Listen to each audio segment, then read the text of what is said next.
Abre a sua Bíblia comigo no livro de Ezequiel, capítulo de número 37. Louvado seja o nome de Jesus. Eu cumprimento cada visitante aqui em especial. Deus abençoe sua vida. Tem alguém aqui pela primeira vez? Faz assim, ó. Deus abençoe. Deus abençoe vocês em nome de Jesus. Obrigado por sua visita. Louvado seja o nome de Jesus. Livro de Ezequiel, capítulo 37. Quem encontrou diz amém. Aleluia. Isso é fácil de encontrar, né? Veio sobre mim a mão do Senhor. Ele me levou pelo Espírito do Senhor e me deixou no meio de um vale que estava cheio de ossos. E me fez andar ao redor deles, e eram muito numerosos na superfície do vale, e estavam sequíssimos. Então me perguntou: filho do homem, acaso poderão reviver esses ossos? Respondi: Senhor Deus, tu o sabes. Pai, essa é a tua boa, perfeita palavra, bendita. Tua palavra é viva. A tua palavra é lâmpada para os meus pés, Senhor. A tua palavra é espírito e vida. Meu Deus, a tua palavra é o que permanece no homem, na mulher, Senhor. É a tua palavra que nos transforma. A tua palavra que chega na divisão da alma e do espírito, Senhor meu Deus, numa obra de graça e transformação tremenda, Senhor. Pai, fala conosco nessa noite uma vez mais. Meu Deus, que nenhuma das sementes fiquem à beira do caminho, mas todas venham encontrar boa terra em nossos corações, meu Pai. Você é uma boa terra, e a preciosa semente encontrará em você o lugar apropriado para ela crescer a 30, a 60 e a 100 por um. Em o nome de Jesus. Amém. Podem se assentar, meus irmãos. Glória a Deus por isso. Glória a Deus. Glória a Deus. Irmãos, essa semana foi uma semana muito especial. Foi uma semana que algumas coisas no meu coração foram atualizadas, algumas verdades no meu coração foram reforçadas, e o Espírito Santo me ensinou muitas coisas nessa semana de uma forma muito especial, muito especial. Nós recomeçamos o trabalho em São João del Rei, amém? Mudamos de lugar, e levantamos um altar ali. Essa semana estivemos jejuando, orando pelaquela terra, por aquela região da cidade. E isso foi muito especial, porque em cada um daqueles momentos ali, o Senhor foi, da mesma forma que abençoou os irmãos que estiveram ali, mas particularmente ele organizou algumas coisas dentro do meu coração, dentro do meu espírito. E eu sou muito grato a Deus por tudo que Ele faz. Hoje de manhã estivemos lá na inauguração, oferecemos um café da manhã para a comunidade. E a gente não foi lá com um anzol pescar, a gente foi ser bênção. Melhor é dar do que receber. Oferecemos um café ali. As pessoas passavam na rua, ficavam meio desconfiadas, né? Mas oramos por pessoas naquele lugar. E interessante, por cada uma daquelas pessoas que se chegaram ali, pessoas realmente machucadas pela vida, pessoas realmente enganadas por Satanás, pessoas realmente desfiguradas da sua promessa. Porque a pior coisa que um homem ou uma mulher pode ter não é a perca de bens materiais, ainda que isso traga bastante transtorno, bastante dificuldade, mas é a desfiguração da identidade de filho, da identidade de filha, praticamente a aniquilação da fé e a falta de esperança. E é interessante que o Senhor enviou pessoas assim hoje para orarmos lá, pessoas da mesma forma que Jesus demonstrava amor. Pessoas que às vezes passariam na rua e ninguém notaria elas. Pessoas que talvez se sentasse do seu lado aí na igreja, você ia pular para uma cadeira para o outro lado. Mas esse é o Evangelho. O Evangelho transforma. Se você dá uma olhadinha para o seu lado, dá uma olhadinha assim rapidinho, assim, ó. Todo mundo bem vestidinho, cheiroso, bonitinho, né? Glória a Deus por isso. Mas isso é um reflexo do Evangelho que alcançou a sua vida. E há uma multidão de pessoas aí fora que precisam receber dessa mesma promessa que nos alcançou, dessa mesma graça que nos alcançou. E eu ouvi um podcast essa semana de alguém que eu gosto muito do Judson de Oliveira. Quantos conhecem o Judson? Judson, eu gosto muito do Judson. O Judson foi o primeiro contato que eu tive com o ministério profético. Eu lembro que eu fui numa conferência, foi eu e o pastor Mário. E aí, naquela conferência, ele chamou assim: quem são os pastores que estão aqui? E para nossa alegria, nós estávamos uns 5, 6 pastores só. E ele fez uma roda conosco, assim, uma mesa, para ministrar e conversar o nosso coração. E foi assim, algo extraordinário. E a partir dali eu passei a respeitar muito a unção que aquele homem carrega. Só que naquele podcast eu ouvi um, ouvi outro, né? Fazendo uma conta de 80 milhões de reais ouvindo podcast. É de Deus um negócio desse, não é? E aí, começou um podcast que eu quase tirei. Porque é alguém que eu não me identifico muito. E eu não tenho vergonha de falar que eu não me identifico muito com o ministério do Bruno Morada. Não gosto muito. Ainda que a maioria aqui talvez tenha uma música deles baixada no celular. E aí eu ouvi, falei, deixa eu ouvir, né? Deixa eu ouvir. E aí ele falou uma coisa no finalzinho do estudo, que ele veio pro 0 a 0 no meu coração, sabe? Ele veio pro 0 a 0. E aí ele falou uma coisa assim que me tocou.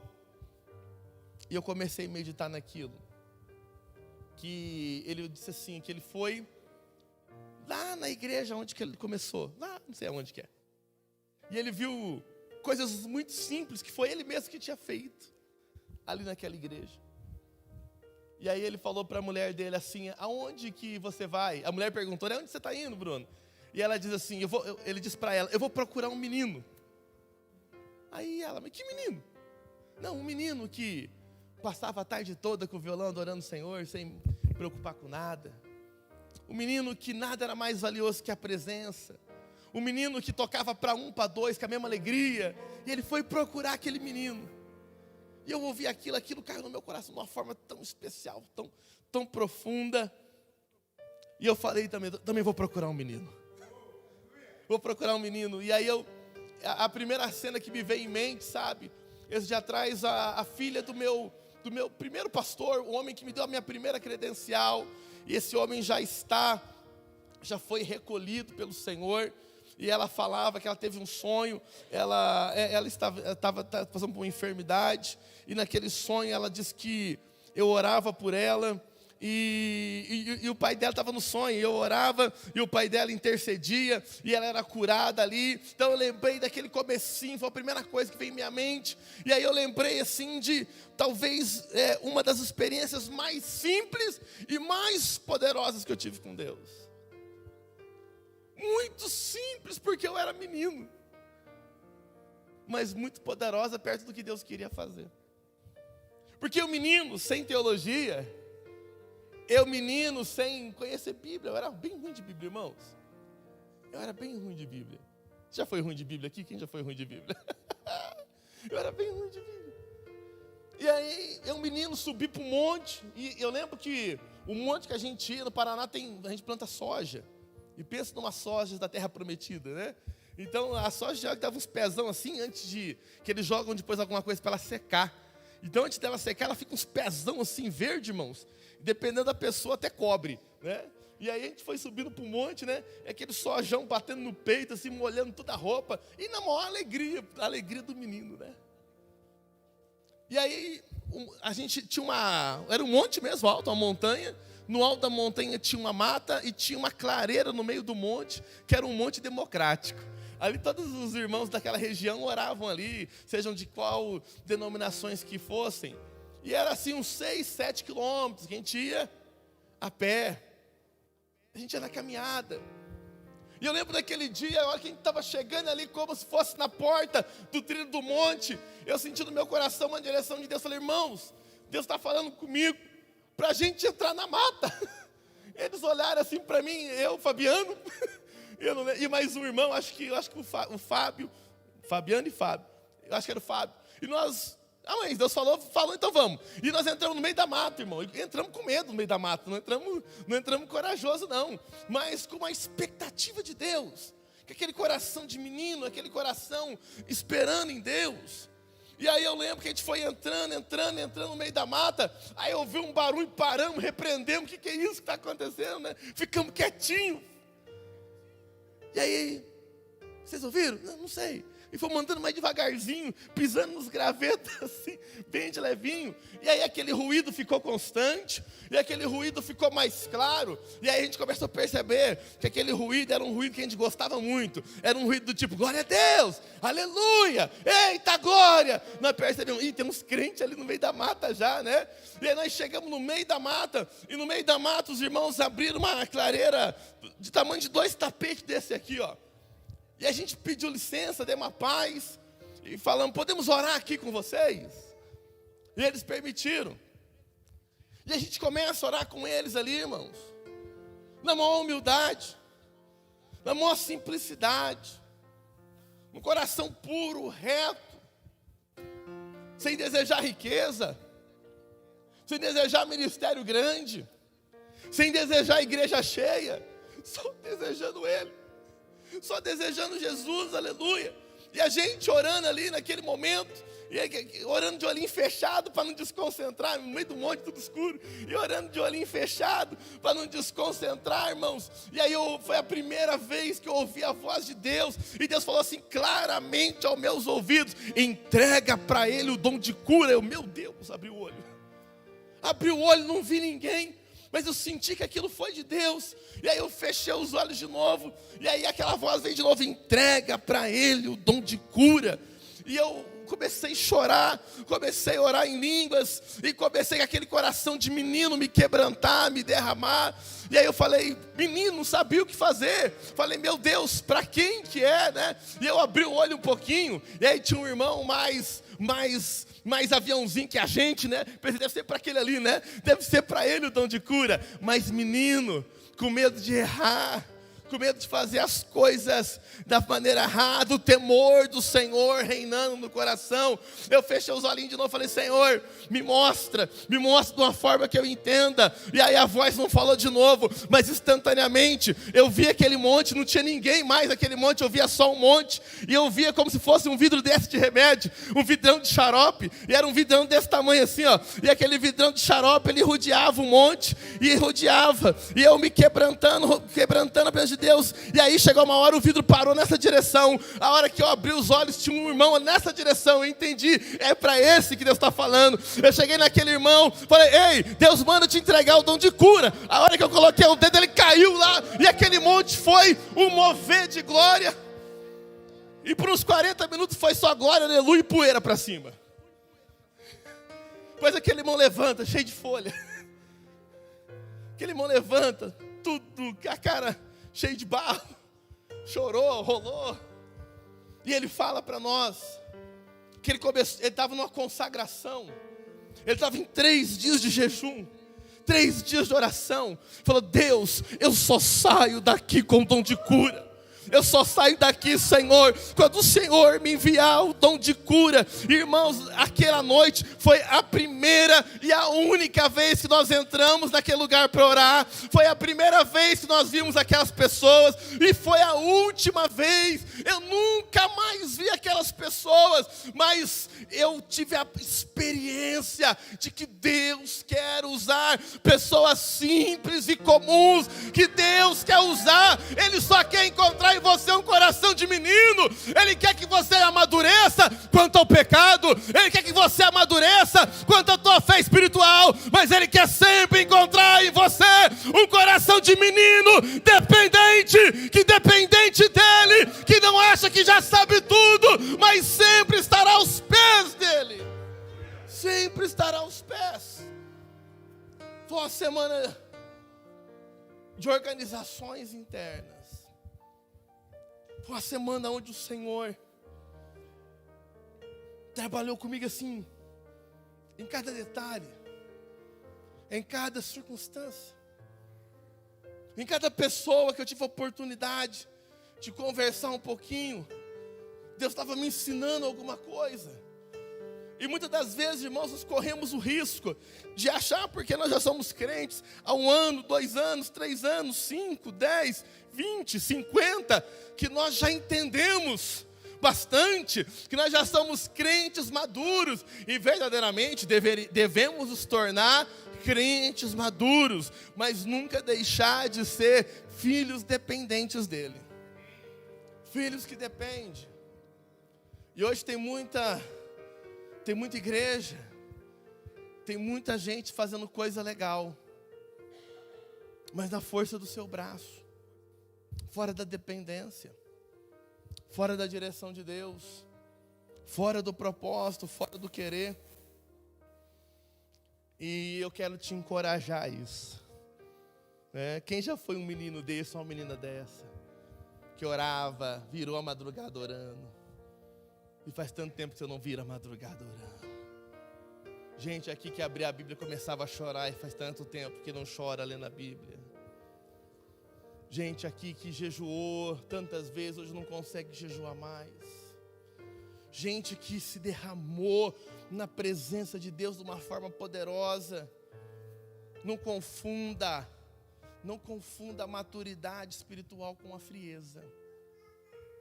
Porque tem hora que podemos estar frios e chamamos aquela frieza de maturidade. Não confunda isso. Seja sempre um homem ou uma mulher que depende dele. Amém? Porque a nação de Israel, nesse texto de Ezequiel 37, ela começou a deixar de depender de Deus. Ela começou a achar que ela era uma nação exclusiva, uma nação potente pela presença de Deus, e por isso, de certa forma, o orgulho sobe ao seu coração. Assumem reis depois de Salomão, depois do próprio Davi, que o próprio Salomão já teve desvios severos de conduta. E aquele reino que estava junto, agora aquele reino se divide. E ali é o princípio da decadência do reino, quando o reino já se divide, o próprio povo está desunido. Aqueles irmãos na religião ali se separaram, se dissolveram. E agora tem reino do norte, Samaria, reino do sul, Israel, Jerusalém, Judá, melhor dizendo, Judá. Inimigos. E aquela divisão enfraquece todo o reino. Aquela nação que havia histórias maravilhosas do agir de Deus sobre ela, agora ela não tinha mais Deus com ela. Ela não tinha mais Deus por ela. E o próprio profeta Ezequiel é quem vê, ele vê numa visão, ele vê a glória de Deus saindo do templo. Ele tem essa visão clara. E aquela nação, ela vai entrando em decadência. E quanto menos de Deus, mais falsos profetas se levantaram. Falsos profetas dizendo que aquele povo seria liberto, que aquele povo não seria levado cativo. Aí a primeira parte da nação é levada embora. O reino do norte é tomado pela Síria. Passa mais um tempo, o reino do sul é levado pela Babilônia. Agora aquele povo está escravo. Aquele povo está escravizado. E aquele povo agora tem saudade dos tempos da bênção e do favor de Deus. Coloca para mim o Salmo 137, 2. O Salmo 137, 2 tem um relato dessa saudade. Diz assim, nos salgueiros que lá havia, pendurávamos as nossas harpas. Ou seja, harpa pendurada significa ministério estacionado. Porque eu acho que o versículo 3 fala, põe o 3, o verso 3, isso. Pois aqueles que nos levaram cativos nos pediam canções. E os nossos opressores, que fôssemos alegres, dizendo: entoai-nos algum dos cânticos de Sião. Ou seja, eles tinham uma história, mas agora estavam sem a presença. Não troque uma história pela presença, queira a presença de Deus sempre na sua vida. Não troque. Eles ficaram somente com a lembrança. Eles ficaram somente com aquilo que aconteceu no passado. E agora Deus já não estava ali ativamente agindo a favor deles. A nação está cativa. O cenário é de caos. O templo já está destruído. As casas estão destruídas. Os muros já não existem mais em Jerusalém. Meu Deus, quantas perdas estão somadas ali. E isso fala para a gente, nos traz algumas advertências. O texto fala, que nós acabamos de ler, que nessa visão, que ele é levado por Deus a um lugar, a um vale, e aquele vale estava cheio de ossos, como se fosse uma espécie de cemitério. Deus leva o profeta a um lugar, como se fosse uma espécie de cemitério, e é aquele homem onde os olhos dele alcançam, ele só vê ossos, ossos para cá, ossos para lá, osso acolá. Era uma grande quantidade de ossos, porque aquilo representava a nação. Então era uma grande quantidade. E o profeta consegue observar, porque Deus faz ele andar. Ele começa a andar no meio dos ossos para entender aquela situação. Versículo 2, isso, muito bom. Versículo 2, né? Ele anda ao redor e ele faz uma segunda constatação, que aqueles ossos estavam como? Secos. Amém? Não. Estavam sequíssimos. Estavam sequíssimos. O que isso quer dizer, esses sequíssimos? Está dando uma qualidade, que aqueles ossos já estavam naquela condição fazia muito tempo. Fazia muito tempo que aquela situação de morte, ela já estava instaurada. E Deus vai fazer uma pergunta ao profeta. Deus vai fazer uma provocação ao profeta. Deus olha para ele e diz assim, versículo 3: Filho do homem, ainda poderão reviver esses ossos? Sabe o que Deus está fazendo ali? Deus está provocando ele.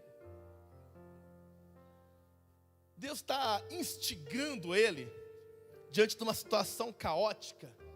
Deus está perguntando para aquele homem: ainda pode acontecer alguma coisa?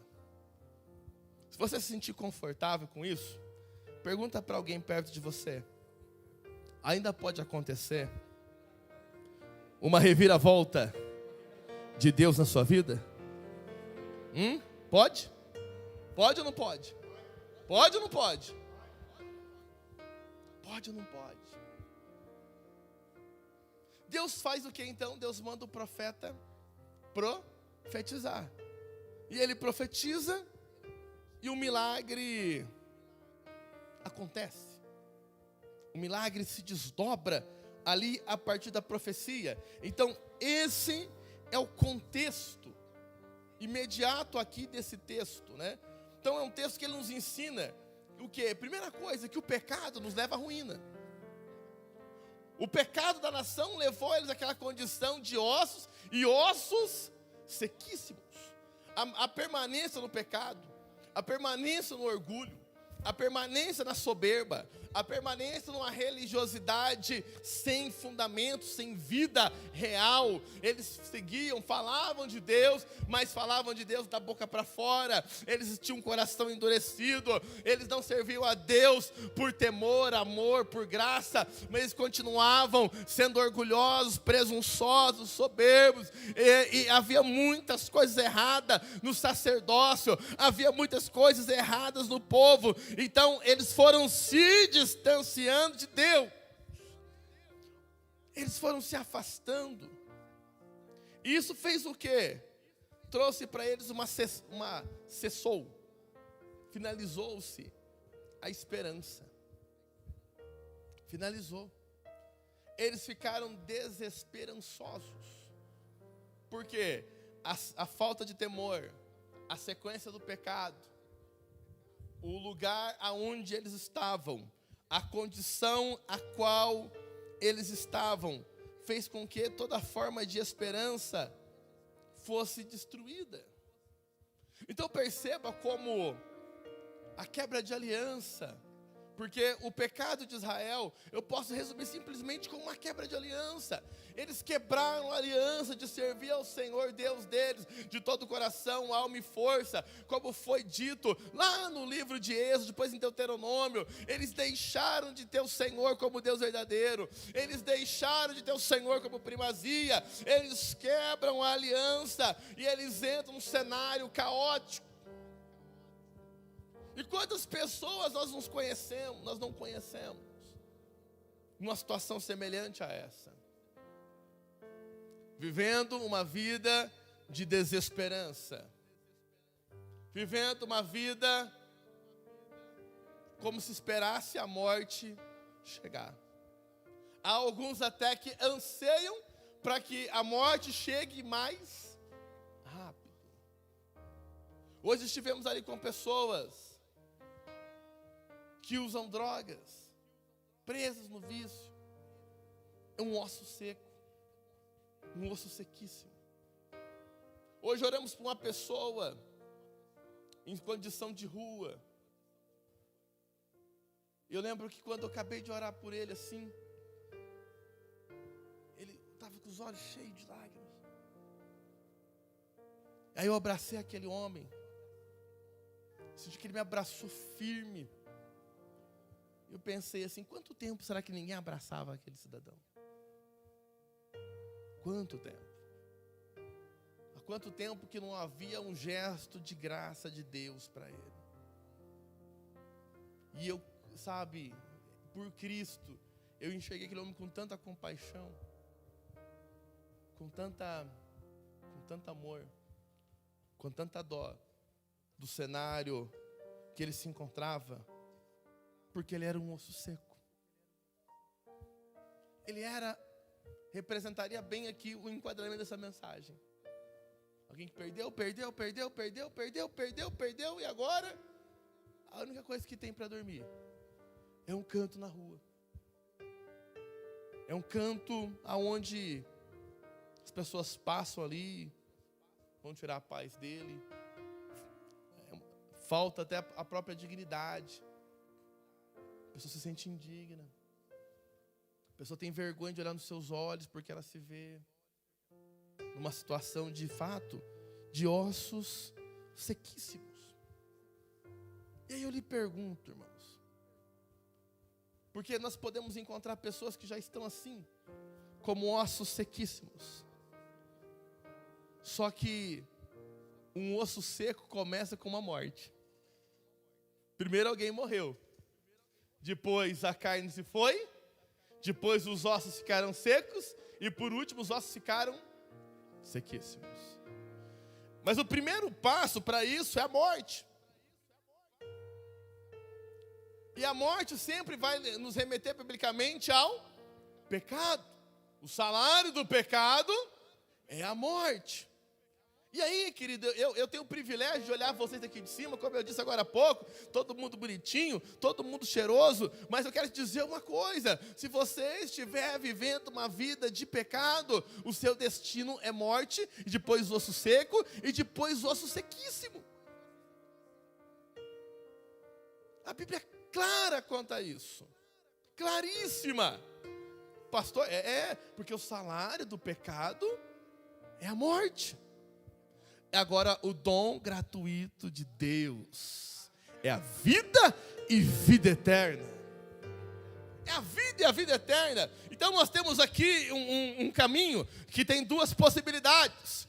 Ou eu escolho a vida, Deus diz para o povo lá no Egito: ei, escolhe, pois, a vida, escolhe, pois, a bênção. Nós podemos escolher o caminho. Jesus é o caminho, Jesus é a verdade, Jesus é a vida, Jesus é aquele que paga o preço pelos nossos pecados. Jesus foi aquele que quebra a seta do adversário de acusação. Mas se você não escolher o caminho verdadeiro, o caminho de Jesus, o caminho da verdade, eu sinto muito em lhe dizer que o salário do pecado é a morte, e o mundo está aí. Satanás está tentando tragar, Satanás está tentando devorar. Eu disse aqui quarta-feira, Satanás, ele anda ao derredor, com uma certa distância, como um leão, vendo quem ele pode tragar. Isso é o quê? Isso é uma advertência, porque Satanás está ao nosso derredor, a umas médias distância. Mas eu quero te dizer por que é uma advertência.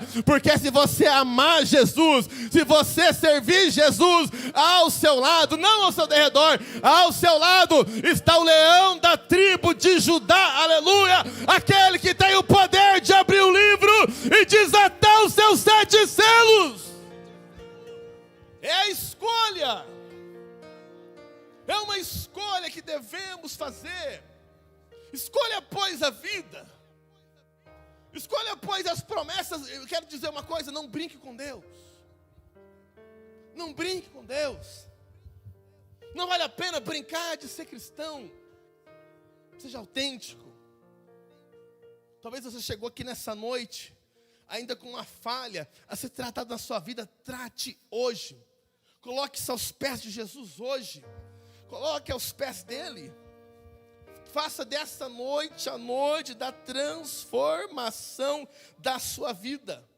Faça dessa noite a noite da transformação da sua realidade. Ezequiel estava diante de uma situação caótica, de uma situação de morte. Talvez na sua casa há uma situação de morte. Talvez no seu trabalho há uma situação de morte. Talvez no seu próprio interior há uma situação de morte. Sabe o que uma situação de morte ela requer? Ela vai requerer alguém que a reconheça, e alguém que tenha a coragem de profetizar, alguém que tenha a coragem, aleluia, que Deus pode fazer assim: olha, a situação está findada, a situação é terrível, a situação é escassa, será que pode ter jeito? Será que pode acontecer alguma coisa? Eu quero te perguntar, se Deus olhar para a sua parentela nessa noite e te perguntar assim: ei, será que a sua parentela, ela pode toda se converter? O que você vai fazer? O que você vai falar? Você vai se intimidar ou vai se levantar, vai se posicionar e vai dizer: meu Deus, aleluia, se o Senhor assim quiser, vai acontecer. Os dias hoje são difíceis, sim, são dias difíceis, mas sabe o que Deus está fazendo? Deus está levantando um povo que ainda acredita que nele está o poder, que nele está a glória, que nele está a autoridade. Deus está levantando um povo que vai andar no meio dos olhos, vai falar que estão sequíssimos, mas ao final ele vai levantar a mão e vai dizer: assim diz o Senhor. Chega de gente que só vê os demônios, que só vê as dificuldades. Não, isso não acrescenta em nada. Deus está levantando um povo que vai levantar as mãos. Você vai levantar as suas mãos. Você vai ser o profeta na sua casa. Você vai ser o profeta no seu bairro. Ei, você acredita nisso? Você é um homem, uma mulher de Deus na região que você está estabelecido. E nessa região que você está estabelecido, Deus está te perguntando: vai ficar ruim assim? Vai continuar ruim assim ainda? As coisas vão ficar assim de mal a pior? Vão ou não vão? Vão ou não vão? Não, desse jeito vai. Vai ficar assim ou não vai? Fica de pé um pouquinho. Aleluia. Levanta a mão em direção à sua casa. Levanta a mão aí em direção ao bairro mais tumultuado dessa cidade. Levanta a mão em direção aos hospitais. Levanta. Xalamanarabassor, rebanará. Está tudo destruído. Vai continuar assim? Ei, profetas, está tudo derrubado. Vai continuar assim? Vai ficar desse jeito? Então profetiza. declare a bênção, declare a vida, que haja transformação, que haja vida, que haja salvação, que haja cura, que haja poder de Deus. Meu Deus, ó Pai, que sejam restaurados as situações, em nome de Jesus, em nome de Jesus. Oramos pelo governo dessa cidade, que haja um agir de Deus no governo. Oramos pelo hospital, que haja uma bênção de cura extraordinária ali. Ramanarabassou Ramanagai. Oramos, meu Deus, ó Pai, pelos altares levantados. Esses altares vão ser derrubados, vão ser derrubados, vão ser derrubados. Oramos, meu Pai, por esta cidade, que essa cidade tenha um encontro, que esta cidade te conheça, que essa cidade descubra que é um só Senhor. Choramanarabassou Ramanagai. Eia, aleluia, aleluia, aleluia. Fica de pé ainda, está perto de alguém? Choramanarabassou. Encosta em alguém aí. Preferência, se não for casal, menino com menino. Se for família, que fique junto. Oh Deus, oh Deus, oh Deus. Diga para essa pessoa: eu vou declarar a bênção sobre a tua casa, eu vou declarar a bênção sobre a tua família, eu vou declarar a bênção sobre as tuas fazendas, eu vou declarar a saúde de Deus, eu vou declarar a prosperidade de Deus, eu vou declarar a vida de Deus, eu vou declarar o poder de Deus. Porque Deus está levantando profetas. E eu me alisto para o exército de Deus. Eu me alisto para esse exército da última hora. Comece a orar por essa pessoa. Comece a declarar a vida de Deus. Comece a declarar a vida de Deus. Comece a declarar a restauração de situações. Ramanagasou Ramanagai. Em nome de Jesus, ó Pai, meu Deus, que teu Espírito Santo vai tocando, vai tocando, vai tocando. Aonde alguém aqui nessa noite sem esperança, que a esperança volte para o seu coração. Receba um batismo de esperança. Receba nessa noite um batismo de vida. Receba nessa noite, aleluia, uma restauração da tua chamada. Receba, receba, receba. Em nome de Jesus de Nazaré, há uma concordância espiritual, aleluia. Há dois aí reunidos, então uma concordância. Nós concordamos, nós ligamos o céu, a bênção, ligamos, Senhor, como igreja. A igreja tem a chave, a igreja tem a chave de Davi, aleluia, através daquele que tem toda a autoridade. Então, meu Deus, ó Pai, declaramos vida, declaramos prosperidade, declaramos restauração de famílias, declaramos cadeias quebradas, cadeias quebradas, cadeias quebradas, cadeias quebradas. Declaramos o fim da frieza. Declaramos, aleluia, xarabadarabassou. Declaramos o fim. O espírito de pesadelo, ele vai sair da tua casa. A opressão vai sair das tuas costas. Em nome de Jesus, em nome de Jesus, em nome de Jesus. Rabadabassou Ramanagai. Adore, adore, adore, adore a Jesus, adore a Jesus. Nós não ficaremos somente olhando os ossos. Xerebalabassou. Seja cheio de poder de Deus, seja renovado. Nós não ficaremos apenas olhando. Nós não ficaremos apenas observando. Nós cremos no poder de Deus. Cremos no poder de Deus. Cremos no poder de Deus. Chorabadasúbia. Aleluia. Aleluia. Aleluia. Nós não vamos ficar na inércia. Não ficaremos inertes. É por isso que a igreja é o plano de Deus para esses dias. Aleluia. Pode se assentar novamente. Oh Deus, Deus está levantando homens e mulheres que não vão ficar somente apontando o dedo. Que não vão ficar somente observando. Mas vocês vão fazer algo. Vocês vão fazer alguma coisa. Aleluia. Aleluia. Pastor, mas os ossos são sequíssimos. Volta para o papai e fala: papai, é o Senhor que sabe. É o Senhor que sabe. É o Senhor que sabe tudo, papai. É o Senhor que está no controle. É o Senhor que está na direção. Se o Senhor falar para mim fazer, eu vou fazer. Se o Senhor disser para mim ir, eu irei. Se o Senhor me der a palavra, eu lançarei a tua palavra, Senhor. Aleluias. Ezequiel, ele profetiza. Ele libera a palavra de vida. Ele é o agente de Deus para transformar aquela realidade. Irmãos, é muito interessante que Deus não precisa da gente para agir. Mas nós temos o privilégio de termos sido incluídos no plano de Deus. Temos o privilégio de termos sido incluídos dentro do propósito, dentro do agir, dentro daquilo que Deus quer fazer nesses dias, dentro daquilo que Deus está movendo. Irmãos, e são dias agora de prática, amém? São dias de prática. São dias de prática. Olha, você já ouviu muita mensagem, você já veio bastante escola dominical. Agora são dias de você manifestar a graça e o poder de Deus. Você vai manifestar da graça e da presença de Deus. E vai ter hora que você não vai ter que falar muita coisa, não.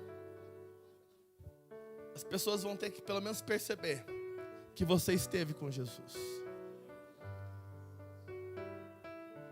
Basta as pessoas perceberem que nós estivemos com Jesus, que nós fomos marcados por um encontro com Ele, que nós fomos marcados.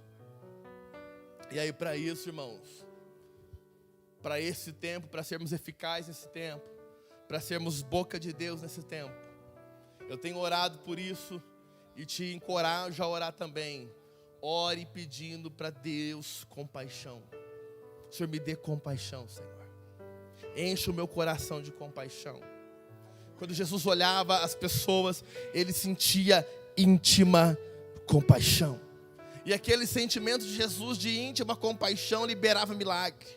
Aquele sentimento de Jesus de íntima compaixão liberava o extraordinário de Deus. E eu tenho entendido nesses dias que a compaixão é quem vai tornar o sobrenatural natural na nossa vida. A compaixão vai ativar, porque você é crente, você ora, você busca o Senhor. Agora a compaixão, ela vai ser o meio do qual você vai conseguir transmitir da graça de Deus, transmitir do favor de Deus para aquela vida, irmãos. Você vai ter que fazer. Precisamos fazer. Ah, pastor, eu tenho medo. Eu tenho medo. Se não acontecer, você fez. Nós somos uma igreja, uma igreja que tem muitos testemunhos de cura. O pastor Eduardo gosta disso, né, pastor Eduardo? Desse evento. E aí, irmãos, eles tiveram lá registradas, se a minha memória não me trai, 2.000 curas registradas. É bênção ou não é bênção? É bênção. Só que eles oraram por 20.000 pessoas, 18.000 pessoas. Então, quando você pensa assim, meu Deus, oraram por 18.000, 2.000 foram curadas, salvo engano era 12%. E ele está falando justamente conosco da estatística. Todas eles oraram com a mesma fé.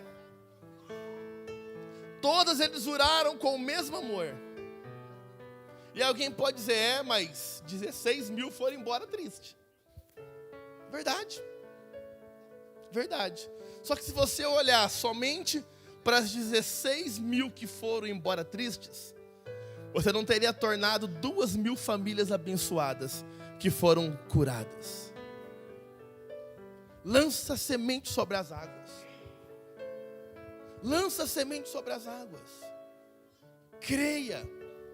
Se mova. Ezequiel aqui, ele libera aquela palavra para aquela multidão de osmos. No natural ali, aquilo era intimidador. Era uma multidão de ossos.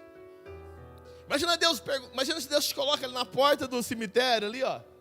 Fala assim, ó. Você acredita que esse povo pode sair da cova agora? O que você falaria? Qual que seria a sua palavra? Qual que seria a sua reação? A reação mais natural que poderia acontecer. Não, Senhor, não acredito não. Porque ali é final de vida. Ali é final de vida. Só que aí o que acontece? Muitas das vezes nós nivelamos Deus pelas nossas limitações. Nós somos limitados. Verdade, somos. Pó e cinza. Pulga no deserto. Mas Deus é ilimitado. Deus tem todo o poder. Deus tem toda a glória. É por isso que você não chega em ninguém e fala: em nome do Ramon, eu te abençoo. É por isso que você chega diante de alguém e fala: em nome de Jesus de Nazaré. Porque quando você diz Jesus de Nazaré, uma chave é aberta. Porque a palavra diz, aleluia, a Ele o Pai lhe deu o nome que estava acima de todo nome.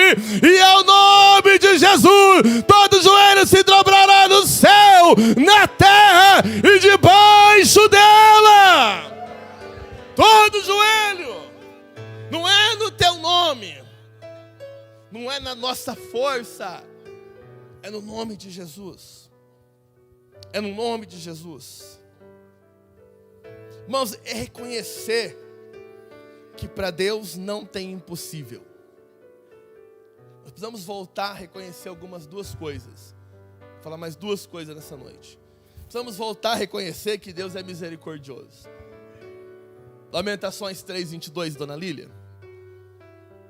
Deus é misericordioso. Olha o que diz esse texto.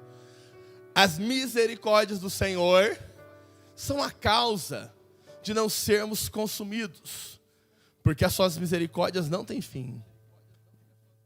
Renovam-se cada manhã. Grande é a tua fidelidade.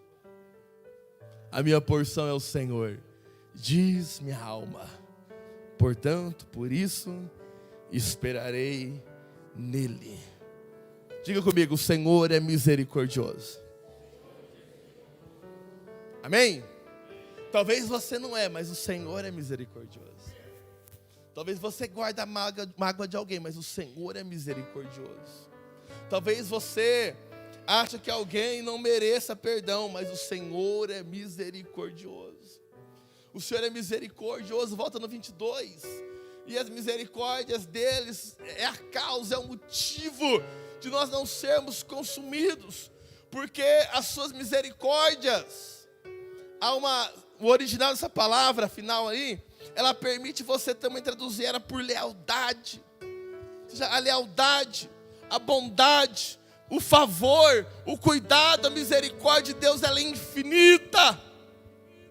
E graças a Deus por isso, amém? Quantos aqui numa hora de raiva falam: eu queria morrer?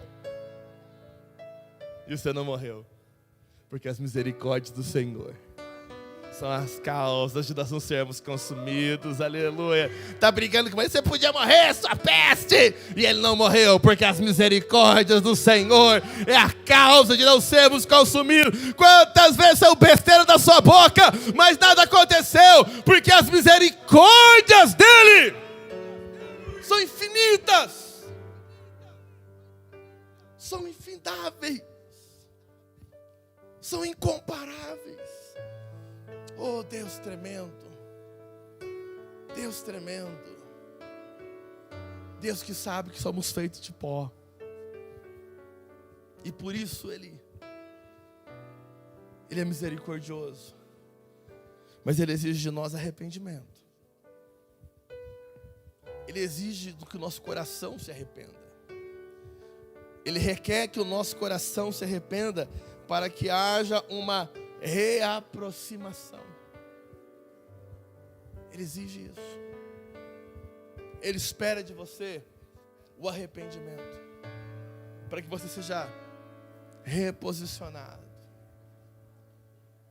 Muitas das vezes a gente pode fazer uma besteira, um pecado, e aí quando você não foi aniquilado, você fala, ai Deus, obrigado pela tua misericórdia. Mas faltou o passo seguinte do arrependimento. E aí a misericórdia te mantém vivo, só que o arrependimento te coloca de volta na presença. E aí por ter faltado arrependimento, você está fora da presença. Arrependimento é a moeda do reino de Deus. Arrependimento é a senha da porta. Cristo se move no arrependimento. O poder de Deus se move no arrependimento. Nínive estava com sentença de morte. Nínive estava preparada para ser destruída. Mas a partir da hora que o profeta Jonas prega naquela cidade uma mensagem dura, uma mensagem ruim, uma mensagem de chicote naquele povo mesmo. Ele jogou sal e virou de costa, né? E aí, pela graça de Deus, o rei é o primeiro. Pano de saco e cinza, jejum, quebrantamento. Nem os animais vão comer, vamos orar. Talvez esse Deus ele nos perdoe. Talvez esse Deus volte atrás. E aquele arrependimento ele removeu deles aquela sentença de condenação e trouxe para eles uma segunda chance. Mas muitas das vezes a igreja está cheia de pessoas que elas estão protegidas pelas misericórdias, mas estão desprovidas da presença pela falta de arrependimento. E aí você pode continuar ficando um osso seco. Você está dentro da igreja, mas você se sente um osso seco. Que falta arrependimento. Porque sem arrependimento não tem a presença. E é quando o vento vem com a presença que os ossos são transformados, os tendões surgem, a carne surge, a pele surge. E aquilo que era osso é novamente colocado de pé. Então, num cenário de restauração de ossos, num cenário de conquista desse território, nós precisamos estar cheios, movidos da compaixão para andar nos ossos, no meio dos ossos. Mas o desejo no coração de que alguma coisa aconteça. O desejo no coração e a intrepidez para, a partir de um gatilho de Deus, nós nos movemos profeticamente e liberarmos uma palavra sobre aquele território ou sobre aquela situação. É necessário que tenhamos um coração misericordioso, entendermos que, irmãos, é tão interessante, tem gente que chega na igreja todo arrebentado. Aí você cuidou daquela pessoa, deu uma oportunidade para ela, né, irmão? Aí coloca alguém para discipula ela. Daqui a pouco ela está tendo um cara que está trabalhando na igreja. Aí um outro irmão caiu. Aí aquele irmão que você tratou dele, você cuidou, você tirou ele da UTI espiritual e colocou ele sentadinho. Aquele irmão fala, mata esse aqui que caiu. Ele não tem da mesma compaixão que ele recebeu. Isso é falta de misericórdia. Isso não significa aceitar o pecado, significa ser misericordioso.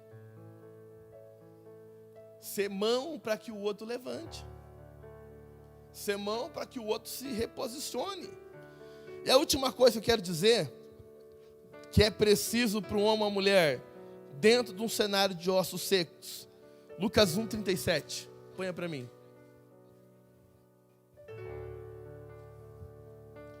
Porque para Deus não haverá impossíveis em todas as suas promessas. Você crê nisso? Para Deus não tem nada impossível, irmãos. Para Deus não tem nada impossível.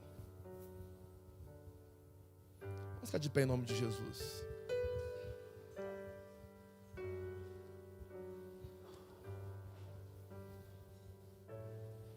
Não é impossível de Deus na sua vida. Não é impossível. Deus pode fazer todas as coisas. Deus pode fazer.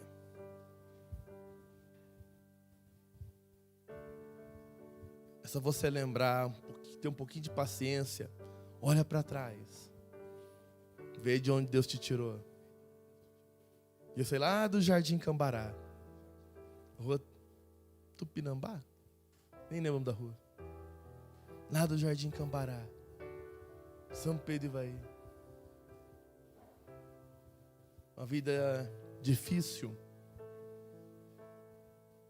Mas por meu Deus não tem nada impossível. Eu já fui cego em outra religião. Já fui cego, mas agora vejo. Porque o Senhor é misericordioso. Porque Deus é misericordioso. A gente precisa, como cristão, como homem, como mulher de Deus, capaz de ser um profeta para um tempo e para um propósito. Pedir para o Senhor que Ele manifeste mais do fruto do Espírito sobre a nossa vida. Precisamos pedir mais disso. Que o fruto do Espírito se manifeste. Que a gente seja cada vez mais alinhado com o querer, com a vontade de Deus. Que cada vez mais eu esteja na brecha. Que eu esteja posicionado com o que Deus quer fazer nesses dias. Porque pode ser que amanhã, ou ao final desse culto aqui, Deus te coloque no meio de um vale de ossos secos. E aí é esperado que você seja o instrumento de Deus para profetizar uma mudança naquela situação, para profetizar uma mudança naquele território, para profetizar um novo agir de Deus. Avivar é trazer de volta a vida. Tantos lugares, tantas famílias precisando de um avivamento, tanta morte espalhada ao nosso derredor. Não vamos ser um profeta da morte. O profeta da morte, ele tão somente aponta a morte.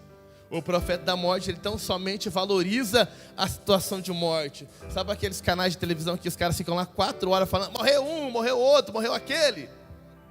Não seja um desses. Seja um profeta de vida. Seja alguém que vai profetizar a mudança da situação. Seja alguém que vai profetizar a restauração da terra. Seja alguém que vai profetizar que vai acontecer. Seja alguém, aleluia, que tem a palavra de vida, a palavra de bênção, a palavra de autoridade, a palavra de transformação, a palavra de renovo. Feche seus olhos comigo. Pai, em nome de Jesus, queremos te pedir, Senhor, que o Teu Espírito Santo, Ele mude os nossos olhos, mude a forma de olharmos, e nos dê uns olhos com compaixão, Senhor. Nos dê um olhar misericordioso, nos dê um olhar de fé, Senhor, que se move em autoridade.